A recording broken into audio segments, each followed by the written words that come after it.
Bonjour à tous et bienvenue dans cette nouvelle vidéo. Aujourd'hui on s'attaque au jour numéro 16 du Advent of Code 2019. Donc pour ce challenge, on va devoir faire plein de multiplications et puis les répéter un certain nombre de fois. 100 fois pour le challenge, il me semble, si je regarde en bas. Voilà, donc si on doit faire 100 fois 100 phases. Et donc là on a un petit exemple de ce qu'on doit faire. Donc en fait on a un input, notre puzzle, et on va devoir multiplier chacun de ces chiffres par un pattern qui va se répéter. Donc là, actuellement, le pattern, c'est 0, 1, 0, moins 1, puis après 0, 1, 0, moins 1, 0, 1, 0, moins 1. Il y a quelques petites règles, c'est-à-dire qu'on va toujours décaler le pattern de 1. Donc ça va faire 1, 0, moins 1, 0, 1, 0, moins 1. Ça va commencer au 1. Donc c'est pour ça qu'ici, on voit 1, 0, moins 1, 0, 1, 0, moins 1, 0, etc. Et quand on va le faire pour une deuxième fois, on va dupliquer tous les chiffres. Donc ça va faire 0, 0, 1, 1, 0, 0, moins 1, moins 1, 0, 0, 1, 1, 0, 0, moins 1, moins 1. Toujours en décalant, donc on perd le premier 0. Donc voilà pour l'exercice. Je pense que le problématique va être plutôt de pouvoir trouver ce chiffre-là en fonction du pattern et de quelle colonne on est et quelle ligne on est. Sur quelle colonne on est et sur quelle ligne on est. Donc pour faire ça, je vais créer tout de suite un cargo new day 16. C'est un binaire. Cargo run.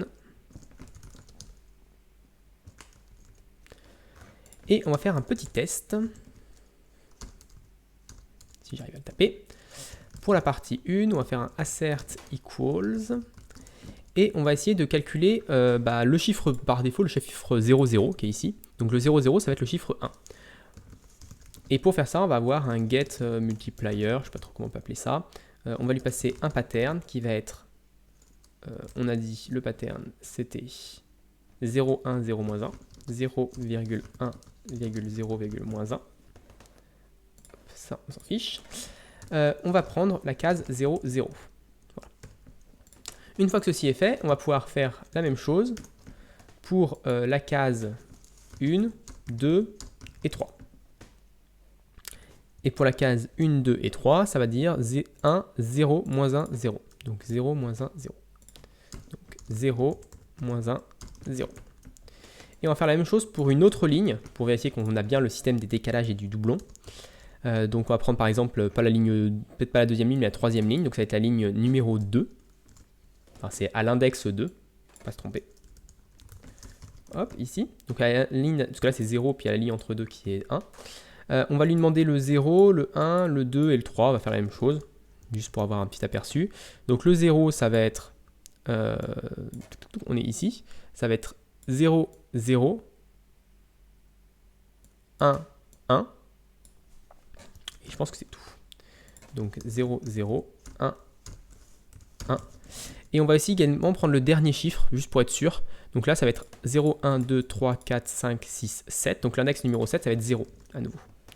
Donc on peut essayer l'index numéro 7, ça va être 0. Pour être sûr que voilà, dans la durée, ça fonctionne toujours aussi bien. On peut le faire aussi ici, par exemple, si on veut être un peu plus garanti. Donc là, pour l'index numéro 7, ça sera 0 également. Okay. Et on peut rajouter un petit cas de test un peu différent. Pour l'index numéro 7, on peut faire le 7, 7, qui va être un 1. Ou ouais, on va faire le 7, 7. C'est le 7 0, 1, 2, 3, 4, 5, 6, 7, oui. Donc le 7, 7 va être 1. Voilà, comme ça on est un petit peu garanti que ça fonctionne correctement. Donc là, on va faire notre fonction getMultiplier qui va prendre un pattern qui est un vec de i32.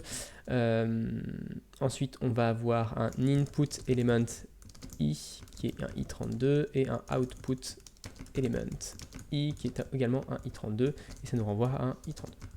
Parfait. Donc ce qu'on va faire ici, c'est retourner le pattern et un index particulier du pattern. Donc on va d'abord s'attaquer à la ligne numéro 1. Ce que je pense qu'il faut qu'on fasse, c'est ajouter 1 pour décaler et faire un modulo sur la longueur du pattern. Si le pattern est de 4, il faut qu'on fasse modulo 4 pour qu'on retombe toujours sur 0, 1, 2, 3 et qu'on ne tombe jamais sur 4. Donc pour faire ça, je vais faire input element i plus 1, parce qu'on décale de 1 toujours, modulo pattern.length. Ça devrait fonctionner. Alors qu'est-ce qu'il me dit ici? Pattern i32 cannot be index. Ah oui, c'est le problème des usize. Donc l'input element, ça doit être usize.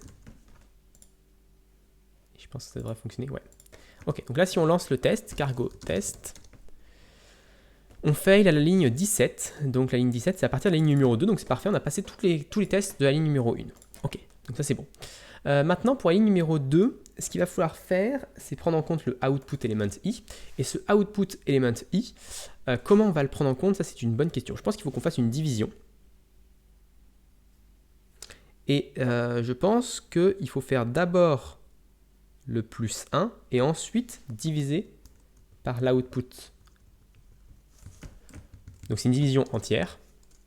Output element i. Le problème c'est qu'output element i ça vaut 2, alors que moi je pense que ici, vu qu'on multiplie, là ça veut dire que par défaut, alors déjà il faut un usize aussi ici, okay. Mais par exemple pour la première ligne ça va être 0, on va avoir une division par 0. Et je pense qu'en fait il faut faire plus 1 pour que la première ligne ça soit 1, donc ça divise par 1, donc ça ne change rien, donc ça fonctionnera toujours. Par contre la deuxième ligne ça sera 2, puis ensuite la troisième ligne ça sera 3, etc. Donc là si je lance mes tests, est-ce que ça fonctionne? Oui, c'est bon. Donc là on a notre système qui permet de calculer le pattern qui va bien. Donc ça, c'est parfait. Maintenant, on peut faire notre test réel. Donc notre test réel, ça va être plutôt cette partie-là. On lui donne le pattern, le signal, et on est censé récupérer le bon chiffre au bout du bon nombre. Donc le truc, ça va être compute part 1. On va lui passer le pattern. On va lui passer le signal en chaîne de caractères, parce que je pense que ce sera plus simple à gérer.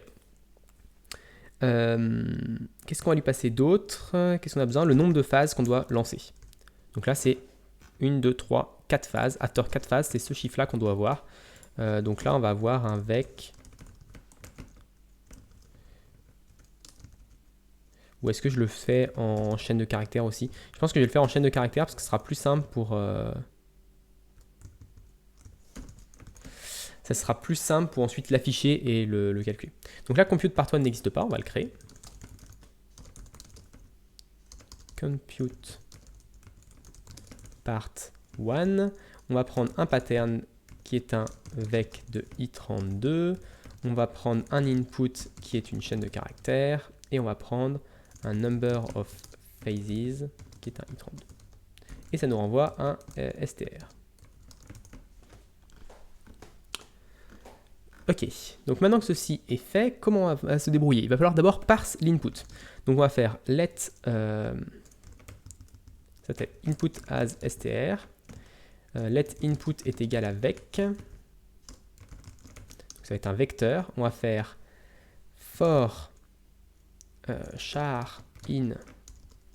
Je sais pas si char c'est un truc protégé. On va faire one char in input as str point chars. Et on va faire input.push one char point parse. Et ça, il va falloir qu'on lui mette un type parce que je pense que sinon il ne sait pas ce qu'on veut comme élément. Donc là, on va dire qu'on veut un i32. Est-ce que ça fonctionne? Mismatch type found str. Donc là, c'est juste parce qu'on a retourné pas le bon truc. Ici, je peux en retourner input as str pour le moment, juste pour qu'il nous enlève les erreurs. Ok, donc là, le point parse, notre méthode found pour char. C'est étonnant que pour char, on n'ait pas le... Si je fais as i32, est-ce que ça fonctionne ça? Ok, donc là il faut que ce soit un mutable, c'est normal. Ok, donc là tout a l'air fonctionner. Maintenant, on va faire pour chacun for, ça va être inputs, for i input element i, ou plutôt for output element i in 0 inputs.len. Let outputs est égal à vec. On va créer les outputs.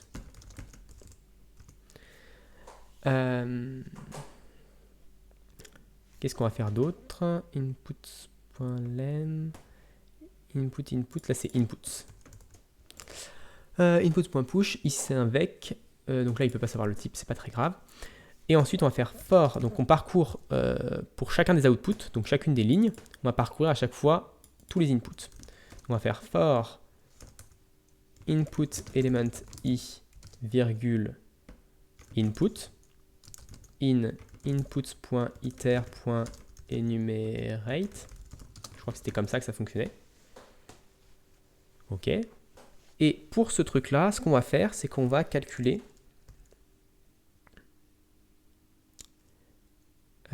la multiplication. Donc, on va faire des additions. Donc on va faire ici un let sum égale 0. Et ici on va faire sum plus égal input fois get multiplier du pattern du input element i output element i. Une fois qu'on a la somme, qu'est-ce qu'on va faire? On va la diviser, on va récupérer le reste de la division par 10, parce que je ne vous l'ai pas dit peut-être ça au début, mais quand on a par exemple 17, moins 17, ça devient 7, 38, ça devient 8. Donc on va récupérer le reste de la division par 10 et on va le rajouter outputs. Enfin, outputs push sum mode 10 et toute cette partie-là, on va faire .abs dessus. Est-ce que ça fonctionne ça? Cannot find, hop, je me suis trompé sur outputs. Pattern, donc move pattern ici on va le prendre en référence. Ce sera plus simple. Voilà. Ici, stdvec, je voulais un vec. Hop. Donc là aussi il faut passer en référence. Donc là on a l'air pas mal. Et ça on va le répéter. For phase i in 0 number of phase. Et à la fin, on fait input est égal à output.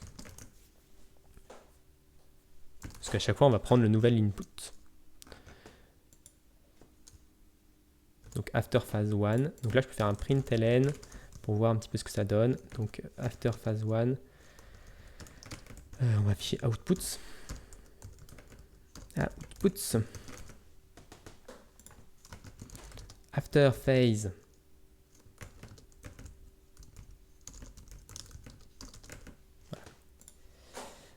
Phase i plus 1. Parce que là, on commence à 0. On va le faire comme ça. Donc ça, on répète ça un nombre de fois. Et à la fin, on renvoie outputs. Alors là, il va falloir le split. Je ne sais pas trop comment on peut faire ça. Vec. Est-ce qu'on peut implode vec rust? Est-ce que ça existe ça, de pouvoir faire une implosion vec to string rust?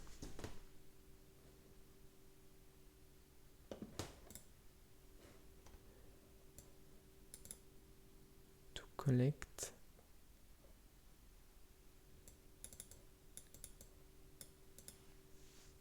Into iter, there is no more direct way because it's none.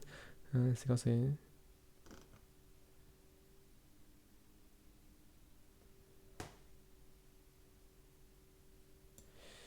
String from iter. Donc là, je peux faire un return de ça. Est-ce que ça fonctionne? From iter. Et ici, on va lui passer outputs. Plutôt input. Bon, ça revient au même de toute façon. Est-ce que ça existe? No function name from iter. C'est des strings. Donc après, ça n'existe pas. Ah non, il faut faire un use spécifique.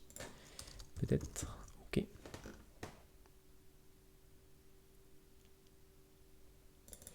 Et là, on peut faire un input.map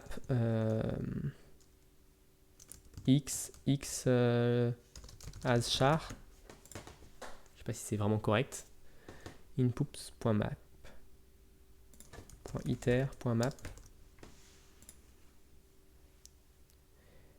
only u8 can be cast as char, not i32.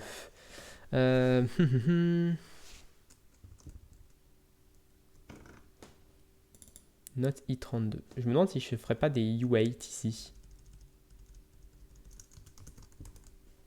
Vu que c'est ce que c'est réellement.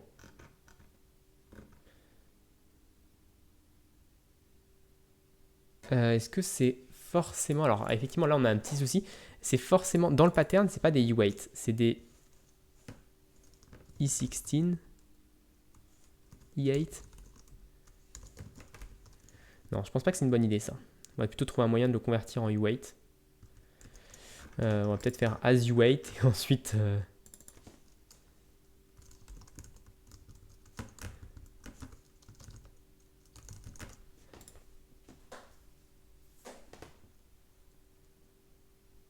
Casting truchmuche. Est-ce que si je le déréférence, ça fonctionne? Ouais. Bon, c'est un peu moche, mais bon. Cannot return référence de local variable s. Et si je fais s to s.toStr, est-ce que ça fonctionne ça? asstr, ça s'appelle.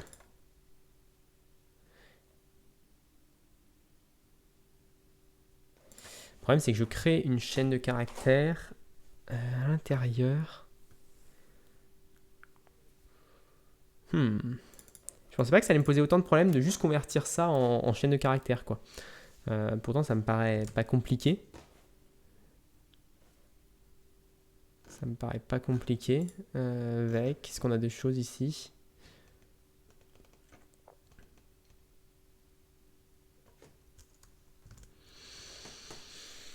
C'est un peu dommage. C'est un peu dommage que ce soit aussi compliqué juste pour faire un implode en PHP, ça prendrait une ligne.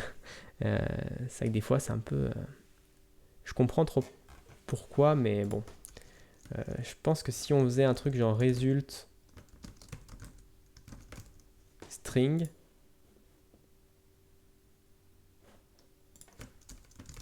mut result string, et que je disais result est égal à ça,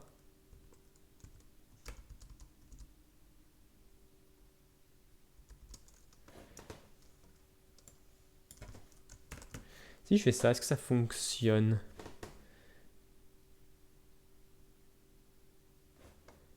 C'est une mut référence là.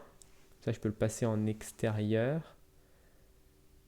Expected struct found mut.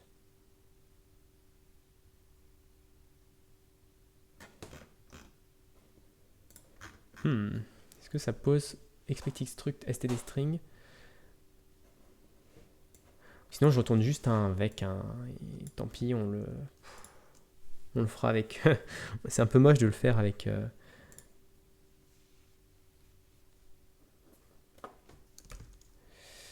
Comment je peux faire pour return? Est-ce que j'ai le droit de faire un return d'une chaîne de caractères comme ça? Si je fais ça, ça fonctionne? Non? Si, j'ai le droit de retourner une string quand même. J'ai pas le droit de retourner un str, mais j'ai le droit de retourner une string. Donc là, ça devrait fonctionner. Ok, donc j'étais bête, c'est juste ça qu'il fallait faire. Si je fais cargo test, est-ce que ça me pose problème? Donc after phase 1, on est à 486, 48516. Donc 486, ah, ça c'est bizarre ce 6. Donc effectivement, on n'est pas au bon... on n'a pas le bon chiffre dès le deuxième élément. Donc là, le deuxième élément qu'on calcule, c'est celui-là. Donc on va faire un println. Hein. On va faire un même, on va faire mieux, on va faire comme eux. On va afficher tout ça. After one phase. Ok, donc là ce que je peux faire, c'est faire un print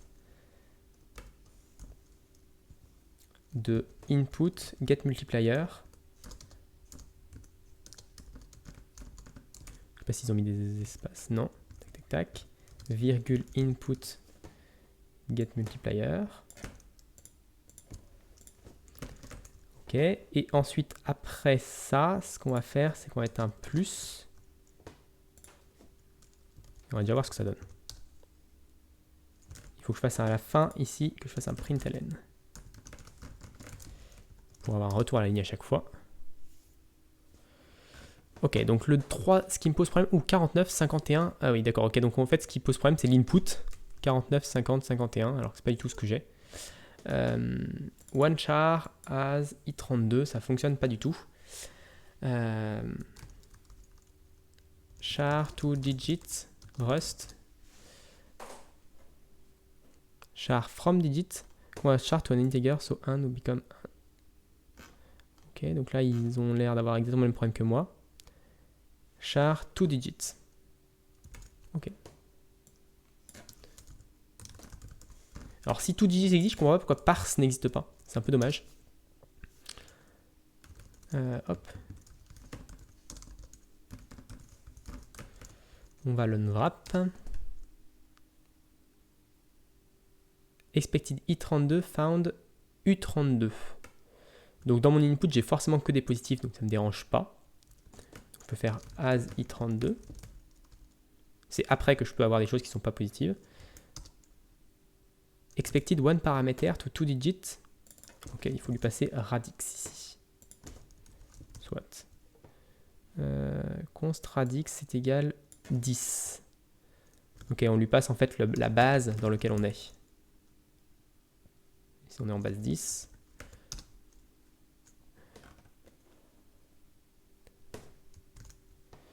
Qu'est-ce qu'on peut faire d'autre? Ici, on peut faire un println de la somme. Donc on va faire égal ça. Et ça, c'est la somme.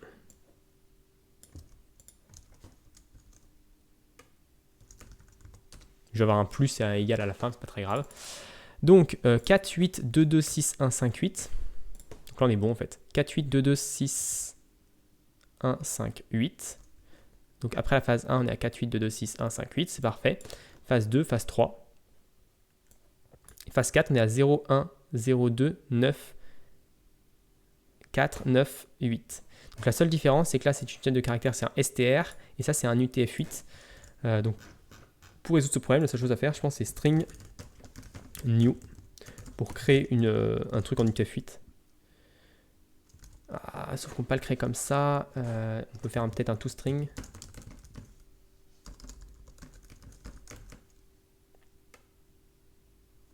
Yep.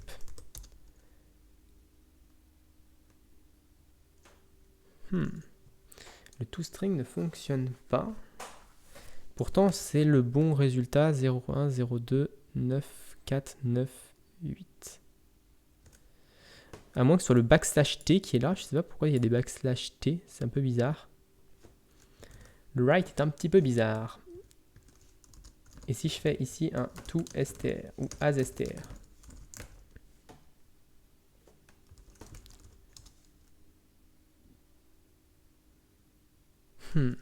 C'est vraiment bizarre comme résultat. C'est ma conversion qui fonctionne pas très bien. Donc le from iter ici, c'est pas exceptionnel.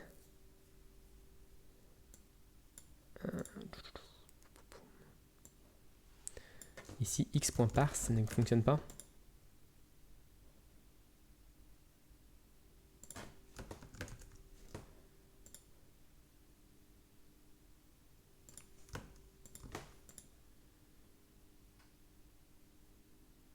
Non, ça ne fonctionne pas plus. Ça commence à m'énerver cette conversion ici qui fonctionne pas très bien.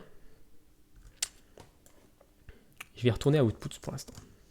Tant pis, hein, on va pas se prendre la tête avec ça. On va retourner à outputs à cet endroit-là. Du coup, ici, ce sera plus ça, ce sera un vec de i32. Et ici, on va devoir afficher. Hop, il n'y a pas le asstr. Et ici, on va devoir le mettre en vecteur, c'est-à-dire touk vec.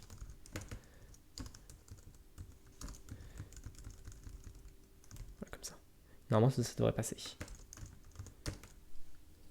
Outputs not found in this scope, c'est un peu bizarre parce qu'effectivement, outputs est là. Il vaut mieux qu'il soit là. Outputs.push. Borrow of moved value. Effectivement, je déplace ce truc-là.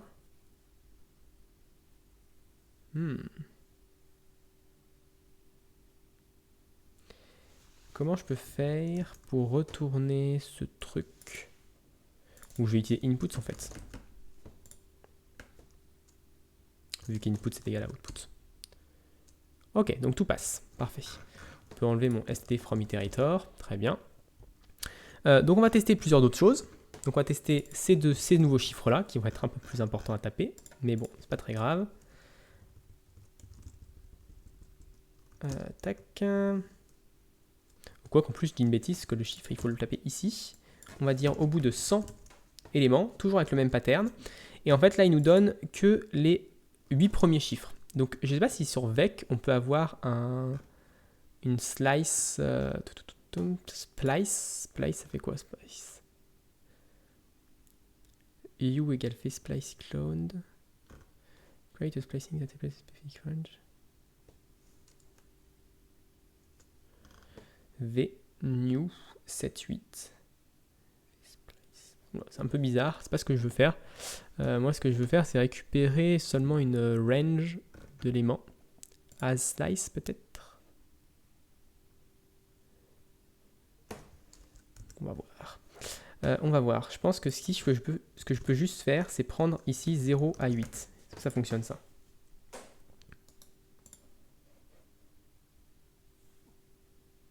Non-implementation for steady integer égale i32. C'est des vec de integer égale à i32. Et si je fais le as slice ici,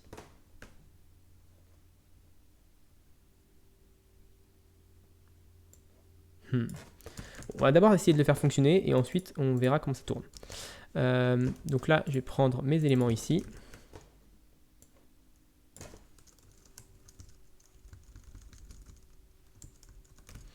toute façon, je pense qu'il nous demande que seulement les 10 premiers chiffres. Donc, ok, donc là on est bon, sauf qu'on a tout ça derrière qui ne nous intéresse pas. Comment on récupère seulement les X premiers éléments? C'était une bonne question. As slice, as pointer, as mute pointer, link, insert, from part, etc.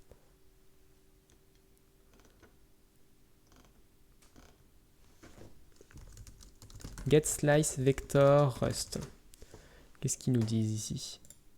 How to get a slice.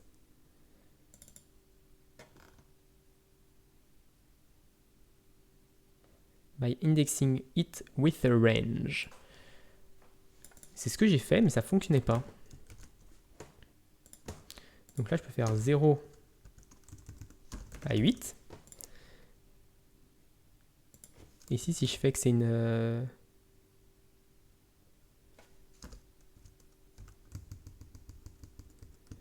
Si je veux une slice de ce truc-là.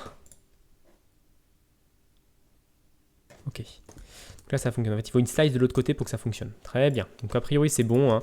On va quand même copier-coller les autres. Maintenant qu'on a trouvé la technique, on va copier-coller les autres pour être sûr que on a le bon chiffre.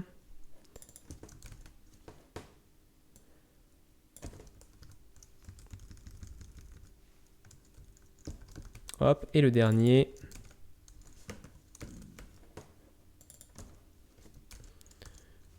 Donc ce programme-là n'était pas trop complexe dans les faits. Après, avec Rust, j'ai perdu beaucoup de temps sur des bêtises. En fait, c'est toujours ça un peu le problème des types des fois quand on ne comprend pas trop ce qu'on fait. Parce que là, ça passe sans problème. Donc, j'ai plus qu'à faire mon println de ça. Ici, println de cette partie-là, 100 fois, c'est ce qu'on doit faire. Mon puzzle input, il est ici. Il est beaucoup plus grand. Faut espérer que ça soit pas compute value of type none. Qu'est-ce qui m'embête là?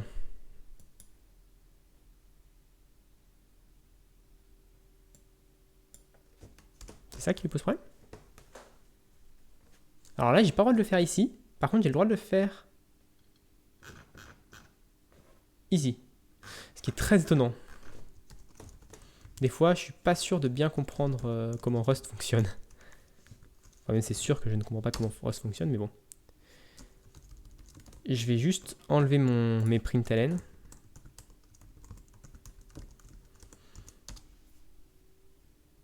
Donc là, ça va être un petit peu long, je pense. Quoique, c'est bon. Donc 1, 2, 3, 4, 5, 6, 7, 8. On va prendre les 8.